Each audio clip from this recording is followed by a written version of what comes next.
ওখানে অনার্স করতে পারিনি। দেন আর এক জায়গায় এসে অনার্স করেছি, মাস্টার্স করেছি, এখন ঢাকা বিশ্ববিদ্যালয়ে মাস্টার্স করছি, সামনে কল টু দ্য বারের জন্য ওয়েট করছি। সো আল্লাহ তাআলা রহমত দিয়েছে বলি একজন নারী হিসাবে, এবং আমার বাবা আজ আমার সাথে এসেছেন, এই সব কিছুর মাঝে টিকে আছি। কেমন আসলে বাবাকে নিয়ে আসছেন মনোনয়ন? আমার বাবা বরিশাল নারী নির্যাতন কোচে পিপি। তিনি সবসময় আমাকে ছোটোবেলা থেকে, আমার পারিবারিক পরিমণ্ডল এমন ছিল যে নারীদের জন্য একজন প্রতিনিধি হওয়ার জন্য, বেড়ে তোলার জন্য, যে জন্য আমি ল পড়ি, আমি একজন law student, I want to be a barrister. So বাবার অনুপ্রেরণাতেই তো এখানে এসেছি, নাহলে একজন মেয়ে এত পথ পরিক্রমা পার করে আসতে পারে না। আচ্ছা, একটু আঙ্কেলের সাথে আমরা কথা বলি।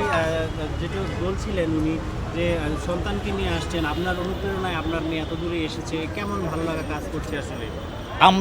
আমি জন্মলগ্ন থেকেই বিএনপির সেই পদ্মা রাজনীতি করি। আমার এই ওয়াইফও সে বিএনপির রাজনীতি করত, যে কারণে আমরা আমাদের ফ্যামিলি অনেক নিগৃহীত হয়েছি। আমার মেয়ে এই ছোটোবেলা থেকেই, জন্মের পর থেকেই এই বিএনপির সাথে জড়িত। ও বরিশাল বিশ্ববিদ্যালয়ে পড়তে পারে নাই, ওকে কুপিয়ে আহত করেছে, ওকে এমনকি বিশ্ববিদ্যালয় থেকে ওকে বের করে দিয়েছে, তার কারণ ও বিএনপি করে, ছাত্রদল করে, এই জন্য। তারপরে আমি ওকে ব্র্যাক ইউনিভার্সিটি থেকে ওকে ইংলিশে অনার্স পাস করিয়েছি। এখন ও ব্রিটিশ ল পড়ে, ব্যারিস্টারি পড়বে, এবং ঢাকা ইউনিভার্সিটিতে আর একটা সাবজেক্টে মাস্টার্স করতেছে। সাথে এই দীর্ঘ 17 বছরে ও মাঠে ময়দানে সব জায়গায় দলের কাজ করেছে, ছাত্র দলের কাজ করেছে, এমনকি ও পুলিশের নিগৃহীত হচ্ছে, ও বারবার অ্যারেস্ট হয়েছে।